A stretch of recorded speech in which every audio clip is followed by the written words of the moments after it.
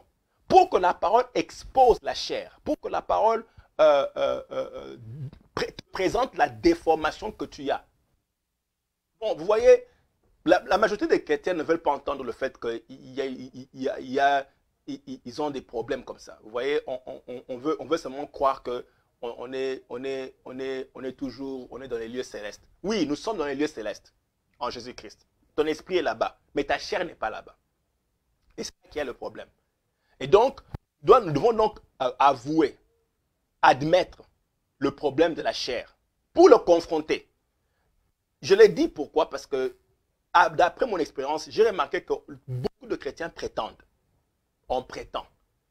On prétend, ce qui fait que tu as le problème, mais tu les mets un peu à côté, tu veux les éviter. Bien aimé, ça, ce n'est pas une question d'éviter. Quand tu ignores un problème, il va continuer à grandir. Il ne faut pas l'ignorer, il faut le confronter. La parole vient pour confronter. Il ne faut pas ignorer le problème. Accepte que la chair a un problème et il faut la mettre hors d'état. Et c'est ce que la parole de Dieu vient faire. Elle vient, elle entre, la parole commence à confronter la déformation. Confronter la chair. Il va empêcher l'esprit d'évoluer. La chair est faible, l'esprit est disposé. Et donc, il faut confronter la chair par la parole. Elle me dit, elle juge. Donc, elle expose la chair. Alors, maintenant parlons, quelle est cette parole-là qui expose la chair? Quelle est cette parole qui, dès qu'elle entre, elle commence à...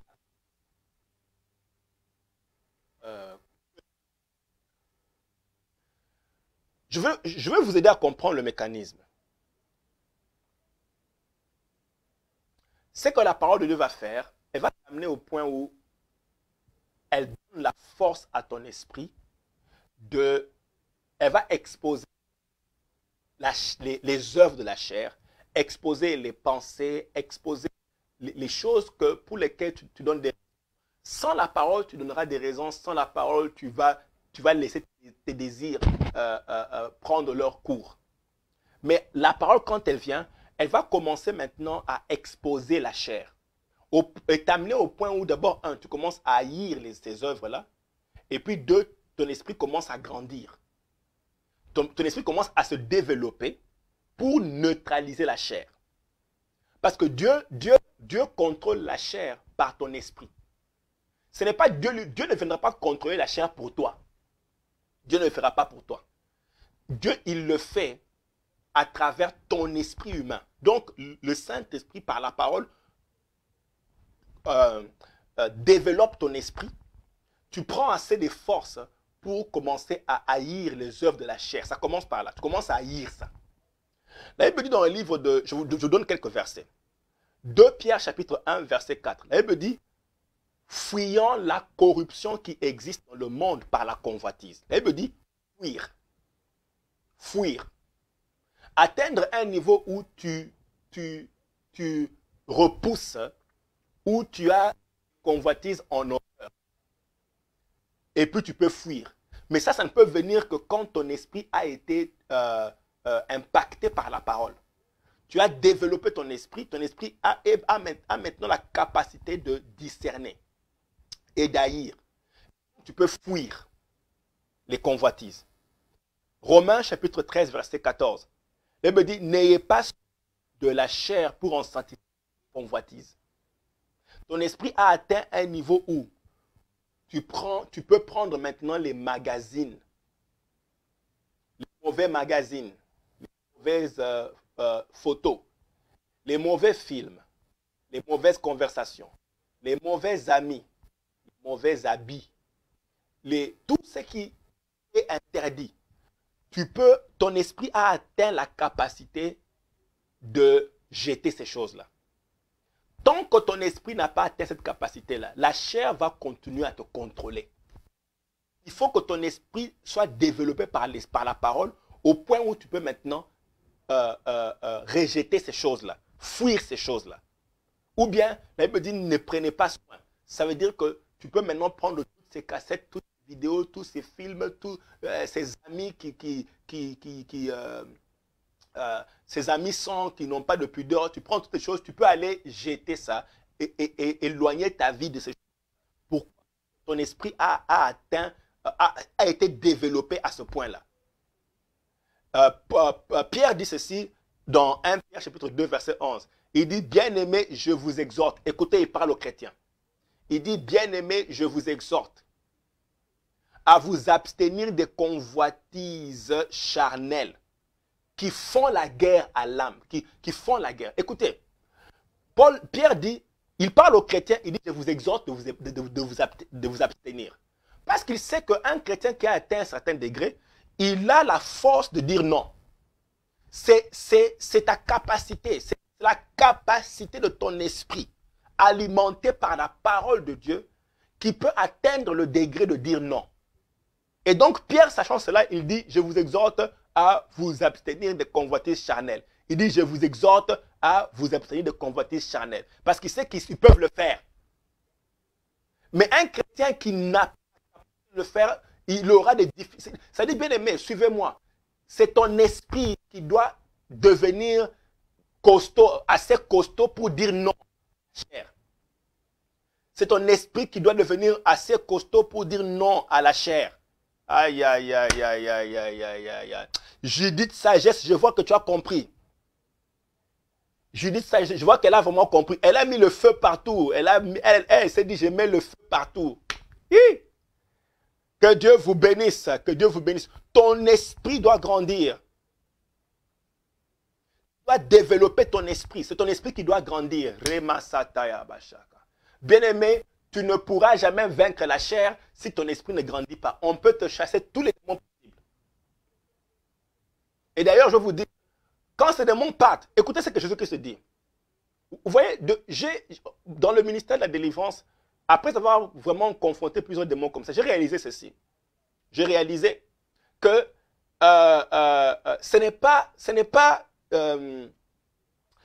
une question de chasser le démon nécessairement. Parce que vous voyez, bien aimé, quand on chasse les démons, Jésus-Christ a expliqué ce principe. Il a dit, quand on chasse un démon et il part, il ne trouve pas de repos, il va revenir. Quand il revient et qu'il trouve que la maison est vide, elle n'est pas garnie, ce même démon va aller prendre des démons plus méchants. Vous voyez, même les démons savent qu'il y a des démons plus méchants. Même un démon méchant sait qu'il y a des démons encore plus méchants que lui. Donc lui-même, le démon, il sait qu'il y en a qui sont plus méchants que lui, le démon. Il va les prendre 7. Et puis ils reviennent, ils entrent dans la maison. Et Jésus-Christ explique que ton cas sera encore pire. Qu'est-ce que ça veut dire? Ça veut dire que même quand on chasse les démons, tu peux encore, le démon peut partir, mais ta chair peut continuer à être active. Et quand le démon revient et que tu as encore ses faiblesses, il se dit, comme on m'a chassé la première fois, il faut que je vienne renforcer.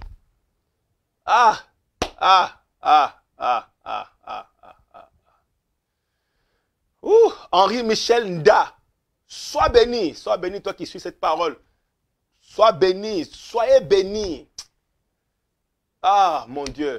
Bien aimé, vous ne pensez pas que quelqu'un doit entendre ça. Et aide quelqu'un. Quelqu'un doit entendre ça. Oh! Le seul moyen de vaincre la chair, c'est de développer ton esprit. Il n'y a pas un autre moyen. Tu dois développer ton esprit. Écoutez, quand Jésus-Christ dit qu'on chasse les démons, il va revenir. Et quand il revient, il observe, il voit que tu as les mêmes faiblesses. Et c'est pour ça que Jésus-Christ, de fois, il disait, va et ne pêche plus. Va et ne pêche plus. Adassa Boyeux. Que Dieu te bénisse. Que Dieu te bénisse. Je vois que cette parole est vraiment entrée. Tu as téléchargé la parole. Tu n'as pas écouté. Tu l'as téléchargée dans ton esprit. Mélina Marie, sois bénie. Mélina Marie, sois bénie. Suivez. Donc cette parole, donc le démon part. Et quand le diable vient, il trouve les faiblesses. Comment le diable va? Écoutez, comment est-ce que le diable entre? Il trouve les faiblesses. Et donc quand il voit, Jésus chasse le démon. Écoutez, hein, comprenez le mécanisme de la délivrance. Qu'est-ce qui se passe quand on fait la délivrance?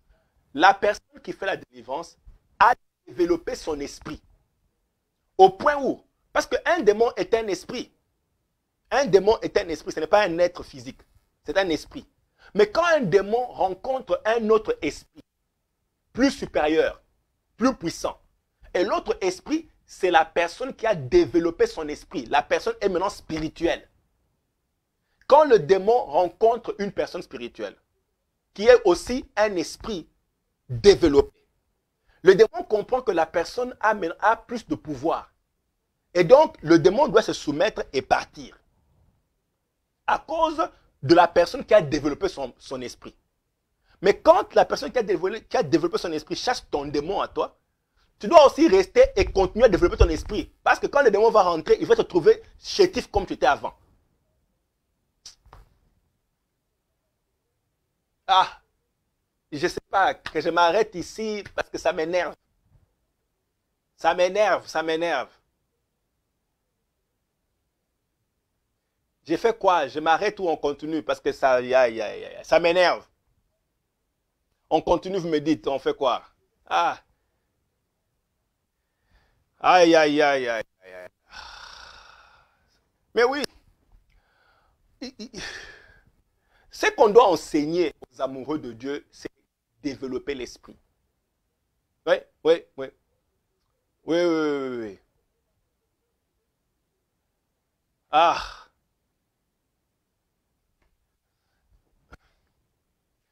oui, oui, on va continuer, on va continuer, on va continuer. Que Dieu vous bénisse. Mais est-ce que vous réalisez, nous réalisons ensemble qu'il n'y a pas d'autre option. Il ne faut pas rêver, il n'y a pas d'autre option. Si si tu ne chasses pas, si tu ne grandis pas, tu ne développes pas ton esprit, ces démons-là seront toujours à l'aise. Et tu dois développer ton esprit, pas nécessairement pour les démons. C'est pour ta chair. C'est la chair qui a des problèmes. Et les démons entrent à cause de la chair. Et quand Jésus-Christ dit, va et ne pêche plus, il dit, maintenant que tu es guéri, développe ton esprit pour ne plus tomber dans les convoitises de la chair. C'est ce qu'il dit. Donc Jésus donnait le même conseil, il dit, va développer ton esprit. Écoutez, je vais vous montrer un exemple vraiment percutant. Comment il s'appelle? Paul. Vous voyez, de fois on célèbre les gens, mais on doit connaître leur succès. Regardez Paul. Paul dit ceci dans le livre de 1 Corinthiens, chapitre 9, verset 27. Paul dit, je traite durement mon corps, je le tiens assujetti. Ouh, ouh. Paul dit, je traite durement mon corps et je le tiens assujetti. Je traite durement mon corps et je le tiens assujetti. Je tiens mon corps assujetti. Hein? Il dit, je traite durement mon corps, je le tiens assujetti. Qu'est-ce que ça veut dire? Ça veut dire que la chair continue à combattre Paul, mais Paul avait assez développé son esprit pour assujettir la chair. Laisse-moi te poser la question. Est-ce que tu peux assujettir ta chair? Est-ce que tu peux assujettir ta chair? Oui, oui, oui. Est-ce que tu peux assujettir ta chair?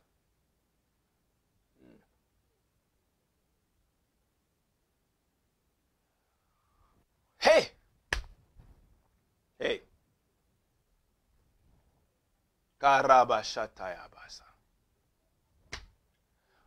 Voilà comment Dieu règle ce problème de la chair. Paul dit, j'assujettis. Bien aimé, vous savez ce que le mot assujettir veut dire? Assujettir veut dire dompter. Dompter. Le mot assujettir, ce sont des mots qu'on utilise pour parler d'un animal sauvage. Assujettir, c'est parler, donc c'est-à-dire, il parle de comment on peut dompter un animal sauvage. Sauvage. Donc, ici, Paul parle de la chair comme un animal sauvage. Et, bien aimé, la chair, un animal sauvage.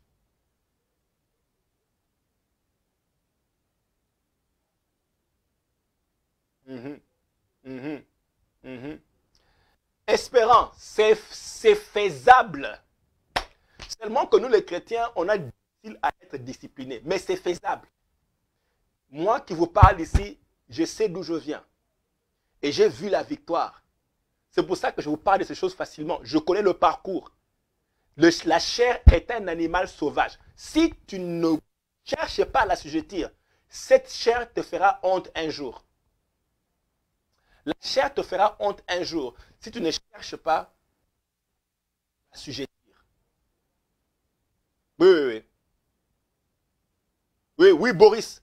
La chair sauvage, il faut l'assujettir. Il a utilisé le verbe assujettir. Assujettir. Écoutez, bien-aimés, ces choses ont commencé depuis Genèse. La Bible dit dans Genèse, assujettissez. Dans le pou, assujettissez. Le verbe revient dans Genèse. Écoutez, Dieu a créé l'esprit et l'a placé sur un territoire où il doit tout assujettir. Aïe, aïe, aïe, aïe, aïe. Ah, si tu ne disciplines pas ta chair, elle te fera honte. Si tu n'assujettis pas ta chair, elle te fera honte. Elle te fera honte. Si tu n'assujettis pas ta chair évoluer en désordre, tu dois l'assujettir. Et pour l'assujettir, tu dois développer ton esprit. Ton esprit doit se développer au point où tu peux assujettir la chair. Tu peux l'assujettir. Ok, on va continuer. Je pense qu'on peut continuer. Hein. On a compris cette partie-là. Que c'est l'esprit qui doit développer sa force au point de l'assujettir. Ce que Dieu fait, c'est qu'il envoie sa parole. La parole en toi, elle commence à développer ton esprit. Elle isole ton esprit. Elle commence à le développer pour que tu haïsses les choses de la chair. Et puis que tu arrives, que tu aies la force de imposer sur la chair. Et c'est pour ça que Paul dit, je traite durement mon corps et je le tiens assujetti. Je dompte mon corps. Je le dompte. Hein? Dompter. Ok, on continue. Je crois que vous voulez qu'on continue. Oui, oui, on peut continuer. Très bien. Voilà, très bien. C'est compris. Voilà. Oui, oui. Bien aimé, ce que vous dites, c'est vrai. Hein? J'aime beaucoup ce que je vois ici. Je crois que c'est Conquistador. Il a dit, Lord help me. Voilà. C'est ce que Conquistador a dit, Lord help me. OK? Ou bien que Dieu nous aide, c'est ce qu'il a dit. Je crois que c'est Conquistador qui a dit ça. Mais je voudrais juste commenter sur ce que tu as dit quand tu as dit Lord help me. C'est parce que, tu vois, bon, je pense que c'est Conquistador qui a dit. Sagesse dit, c'est comme l'éducation. Quand tu tolères les mauvais comportements de l'enfant à la maison, il te fera honte à l'extérieur. L'enfant te fera honte à l'extérieur. Très bien, très très bien. C'est très bien parlé. Et Conquistador a dit, Dieu aide-nous. Tu as raison. Tu as raison. Parce que il faut vraiment en faire une prière. Il faut vraiment en faire une prière. Je ne sais pas si je dois continuer ou quoi. Il y a tellement de choses à dire à ce sujet. Et l'une des raisons, c'est parce que je suis passé par là. Et donc, j'ai découvert. Tu vas, bien aimé, on va t'imposer les mains jusqu'à ce que tes cheveux vont partir. Il y a une solution, circoncision. Que la parole entre. Et puis, elle va commencer à faire son travail. Parce que la Bible dit, la parole est vivante. Donc, d'elle-même, elle commence à faire un travail. Dès qu'elle est entrée, elle commence à faire le travail. Alors, ok, on continue. Je vais continuer.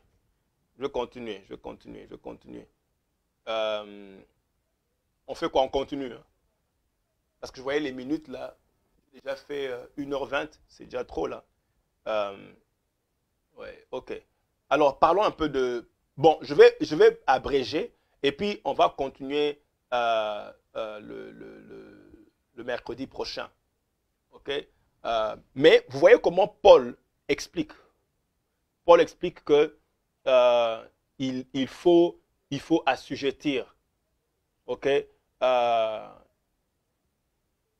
Il faut assujettir. Il faut l'assujettir. C'est comme ça qu'on traite la chair. On l'assujettit. Parce que quand on parle de la neutraliser, c'est ça. Assujettir, c'est neutraliser. Paul dit, je traite durement mon corps. Laissez-moi vous dire ce que traiter durement veut dire. Traiter durement, c'est en fait un mot qu'on utilisait chez les Grecs. Ce mot-là veut dire, c'est un mot qu'on utilisait dans les combats. Dans les combats, les gladiateurs. Les gladiateurs utilisaient ce mot-là Je crois que c'est Agazamai ou quelque chose comme ça, je ne me rappelle plus très bien. Ça veut dire ceci, traiter durement. C'est que dans le ring, les gladiateurs avaient l'instruction de traiter durement leur opposant ou bien leur, je crois qu'on dit opposant, hein, ou bien leur opponent, comme on dit en anglais, hein, leur opponent. L'instruction était de traiter durement. Il fallait traiter durement. Ah, tu viens d'arriver, que Dieu te bénisse, que Dieu te bénisse. Je vois mon frère là qui vient d'arriver. Ouais. L'instruction des gladiateurs, c'était de traiter l'opposant durement. Qu'est-ce que ça voulait dire? Parce que dans le il n'y a qu'une seule personne qui doit sortir du ring. Dans les combats gladiateurs, vous deux, vous ne sortez pas du ring. Quand vous entrez à deux. Mais les deux ne sortent pas. Il n'y a qu'une seule personne qui doit sortir. C'est le combat des gladiateurs. Alors, qu'est-ce qui se passe? Tu devais traiter durement ton... le mot que tu cherchais. Pour traiter durement ton adversaire, tu devais, la Bible dit, enfin, dans le mot, c'est donner un coup mortel à ton adversaire et le mettre hors d'état de nuire. C'est ça, pas des gladiateurs. Deux personnes ne sont pas, une seule personne. L'autre devait être tiré hors du ring parce qu'il ne pouvait plus fonctionner. Et c'est ce que Paul est en train d'expliquer ici. Paul dit, dans ces rings ici, quand vous y entrez, l'esprit doit sortir de là et la chair doit être traitée durement. Autrement dit, donne un coup mortel à la chair et tu la mets hors d'état. Tu la sujettis, tu la contrôles en donnant un coup mortel à la chair. Voilà. Brice Agbébé.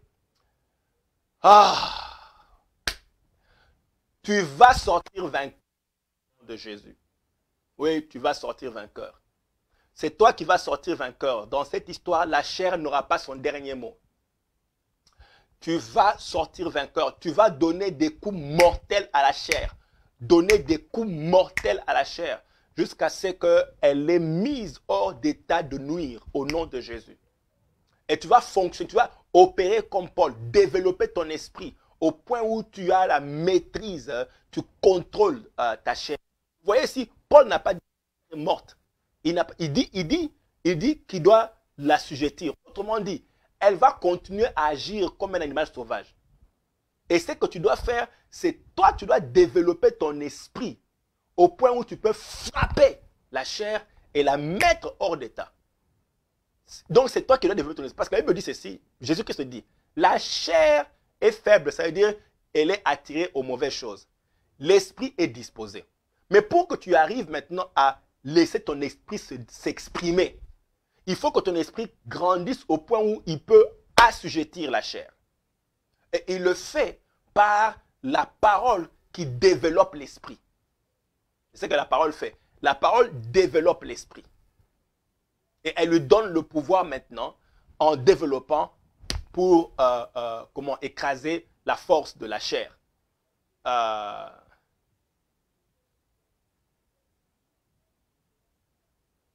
Oui,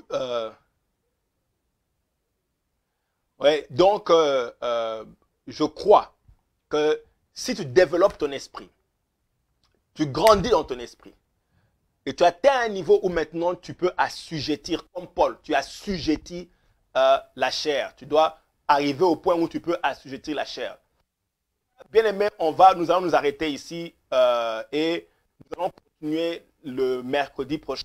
Je crois que j'ai vraiment même débordé. On a fait 1 heure, presque 30, parce que je me dis, si je m'apprête à entrer dans ce... Il y a encore une étape là que je dois expliquer. Si j'entre dans cette étape, on risque de ne pas terminer. Il y a tellement de choses à dire à ce sujet-là et à ce sujet. Et je crois que quelqu'un a reçu un déposit dans son esprit par la parole de Dieu, un déposit qui a donné un boost à ton esprit, ton esprit est energized, comme on dit en anglais. Ton esprit a reçu la puissance et l'énergie nécessaire par la parole de Dieu. Tu as reçu la force nécessaire de l'esprit pour continuer à grandir et monter et finir par écraser et mater la chair. La force de Dieu est en toi. Reçois la force de Dieu au nom de Jésus-Christ. Reçois la force de Dieu. Reçois l'énergie de Dieu au nom de Jésus-Christ. Ton esprit est renforcé par la puissance de Dieu. Ton esprit est dynamisé par la parole de Dieu. La parole de Dieu pénètre. Elle entre, elle va dans ton esprit. Elle sépare, elle neutralise la chair et elle développe ton esprit au nom de Jésus-Christ. Voilà, reçois cette parole et laisse qu'elle continue à travailler. Elle me dit que la parole est efficace, elle est vivante, elle est efficace, elle est vivante et efficace. La parole fonctionne un peu comme le détergent. Quand tu mets un habit sale dans le détergent ou bien quand tu es exposé au soleil, le soleil commence à brûler ta peau et commence pour ceux qui ont commence à brûler ta peau. Tout ce qu'il te faut, c'est de t'exposer au soleil et le soleil commence à travailler sur ta peau. Et donc, la parole de Dieu a la vie de travailler. Dès qu'elle est en toi, elle commence à travailler en toi. Cette parole que tu as reçue aujourd'hui est en train de travailler en toi, même maintenant, même aujourd'hui. Là, maintenant, pendant que tu m'écoutes, la parole est en train de travailler en toi. Elle est en train de isoler ton esprit. Elle est en train de développer. Elle est en train de neutraliser la chair au nom de Jésus. Dès que tu sors d'ici, les choses de la chair qui t'attiraient, tu vas les haïr. Tu vas voir. Tu sors d'ici avec une parole. Dès que tu vois les choses de la chair, ton esprit maintenant rejette, a la force de dire non. Ton esprit a la force de dire non au nom de Jésus. Reçois la force de l'esprit au nom de Jésus. Reçois la grâce de l'esprit au nom de Jésus. L'Esprit de Dieu vient pour t'aider maintenant. Il vient à ton secours. Si tu ouvres ton cœur, la parole va entrer. Elle est entrée pour augmenter la force de ton esprit. Ne te décourage pas. Je dis d'avance que tu as la victoire et il n'y a aucune tentation qui est plus forte que toi. Ton esprit a la force de surmonter n'importe quelle tentation, n'importe quelle agression de la chair. Que Dieu vous bénisse. Soyez bénis au nom de Jésus. N'oubliez pas de nous rejoindre sur notre groupe, les amoureux de Dieu.